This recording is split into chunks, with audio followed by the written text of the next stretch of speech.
ये सभी हम पढ़ रहे हैं ऑपरेशन एम एस मैनेजमेंट 244 के हिसाब से बताया गया हुआ है। कंडीशन कौन कौन सी है जो हमने पहले पढ़े थे ना कि जो इंस्पेक्टर को अपॉइंट करना है उस टाइप की सेम है। अगर company having share capital, having not share capital, not having share capital 1/5 of the total members, having share capital 100 member 1/5 1/10 of the total voting power 1/10 of total issued share capital, ठीक है। And then share 2 और मोर jointly है तो 1% count होगा।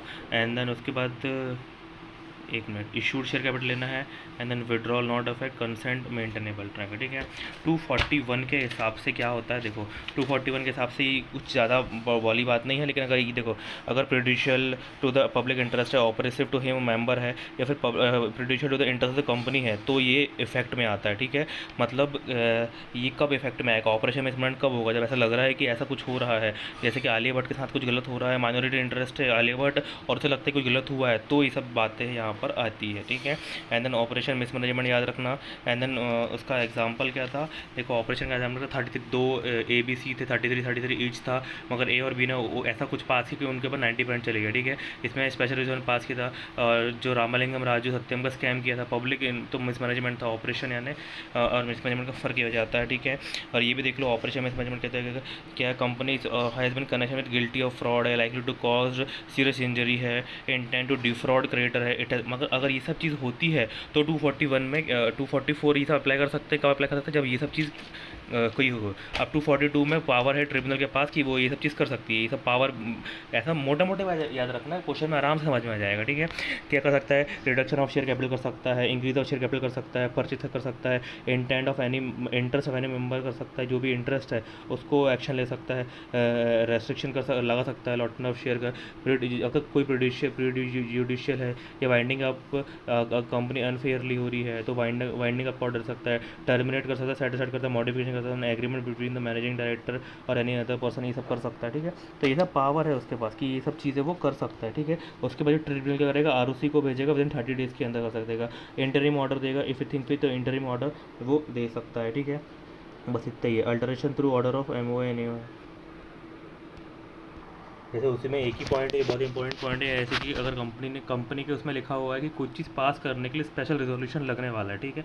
मगर NCLT ने बोल दिया कि चेंज करना है, तो एसआर पास नहीं हुआ है तो फिर भी वो वैलिड माना जाएगा क्योंकि एनसीएलटी ने बोल दिया, ठीक है। 243 में बस ये बोला गया हुआ है, कोई डायरेक्टर था उसका 5 साल का टेन्योर था, मगर पहले वो गिल्टी पाया जाता है उसको निकाल दिया हमने, ठीक है। तो वो क्या बोलेगा, मैं एस आर पास करना, ये सब पास करना, ऐसे कुछ पास करने की ज़रूरत नहीं है, 5 साल के पहले भी उसको निकाल सकते हैं, ठीक है। For period of 5 year from rate of order termination, ठीक है। एंड देन जो भी 5 साल तक उसको हायर नहीं कर सकते हैं, 5 साल के बाद अगर हायर करना है तो भी ट्रिब्यूनल का, क्योंकि ट्रिब्यूनल ने कहा ट्रिब्यूनल से ही परमिशन लेनी पड़ेगी तभी उसको कर सकते हैं, ठीक है। और उसे कोई भी कंपनसेशन लॉस जो भी हुआ है वो देने की ज़रूरत नहीं है। मतलब पहला पॉइंट हो गया कि अगर हटा दिया है तो 5 साल तक उससे अपॉइंट नहीं कर सकते हैं, ठीक है। 5 साल याद रखना, 5 5 5। ये जहाँ पे हम बात करने वाले क्लास एक्शन के बारे में। क्लास एक्शन मतलब होता है वही कि जो छोटे छोटे शेयर होल्डर्स हैं उनको अगर एग्रीगेट करके कोई एक बंदा रिप्रेजेंट करके आता है, जैसे मीटर गुल बत्ती चालू में इलेक्ट्रिसिटी बिल था, एक बंदे ने सबका इलेक्ट्रिसिटी बिल लिया और सबको जाके रिपोर्ट किया, ठीक है। तो उसमें कौन कौन वहाँ पे 244 में तो बता दिए थे कि हाँ member having share capital not share capital, वो जो हमने बता दिया था, ठीक है। यहाँ पर क्या बोलेंगे, कौन कर सकता है, तो देखो यहाँ पे कौन कर सकता है, तो सबसे पहले बताएंगे, देखो कंपनी हैविंग शेयर कैपिटल अगर है तो देखो लिस्टेड कंपनी, अनलिस्टेड, लिस्टेड में 2%, अनलिस्टेड में 5%, और कंपनी हैविंग मेंबर तो 100 मेंबर और 5% of the total member which ever is less, ठीक है। और अगर company having not having share capital तो 1/5 of the total number of member, ठीक है, 1/5 of the total number of member, ठीक है।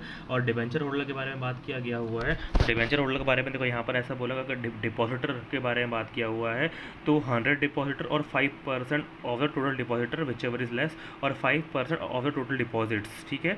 ये दोनों में ले लेना, ठीक है। पहली बात ये होगी, ठीक है। उसके बाद बोल दिया गया हुआ है कि बैंकिंग कंपनी में अप्लाई नहीं होगा, ये भी एमसीक्यू में आएगा, बैंकिंग कंपनी में अप्लाई नहीं होता, ठीक है। जो ऑर्डर है वो बाइंडिंग रहेगा। कंप्लाइंस देख लो, कंप्लाइंस क्या होगा, देखो 5 लाख 25 लाख, कंपनी के ऊपर 5 लाख से 25 लाख, और ऑफिसर के ऊपर 3 साल की जेल होगी, 25,000 से 1 लाख तक का जेल हो जाएगा, ठीक है। बस इतना ही इंपॉर्टेंट है, बाकी सब कुछ खास नहीं है।